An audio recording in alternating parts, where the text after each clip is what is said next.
Hello, નમસ્તે. કેમ છો બધા? તમારા બધાનું મારી ચેનલમાં સ્વાગત છે નવા મિની વ્લોગમાં. પહેલા તો બધાને ગુડ મોર્નિંગ. અત્યારે વાગ્યા છે સવારના 6:30. કપડાં ધોઈને સૂકવી દીધા છે. હવે બનાવીશું નાસ્તો.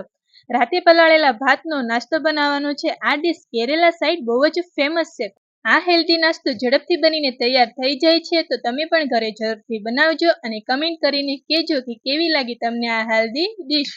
નાસ્તો કરીને બપોરનું ટિફિન બનાવ્યું અને આજે બનાવ્યું છે સરંગવાના સિંગનું શાક અને તેમાં ચણાનો લોટ શેકીને નાખ્યો છે. આવી રીતે બનાવેલું શાક મને તો ખૂબ જ ભાવે છે. ટિફિન પેક કરીને દુકાને પહોંચીએ ત્યાં કસ્ટમર પૈસા ઉપાડવા માટે આવી ગયા હતા, એટલે પહેલા તેમને પૈસા ઉપાડી દીધા અને પછી હું ગઈ વાડામાં. લીલી ચાનો છોડ મોટો થઈ ગયો હતો, એટલે ફરતી સાઈડથી કાપી બાંધી દીધો. આને લેમન ગ્રાસ કહે છે. હું અઠવાડિયામાં 1 થી 2 વાર કાળી ચાની અંદર આ પાનને એડ કરીને પીઉં છું. તો કેવો લાગ્યો તમને આજનો મારો આ મિની વ્લોગ? પસંદ જ આવ્યો હોય તો લાઈક અને શેર કરજો. આવજો.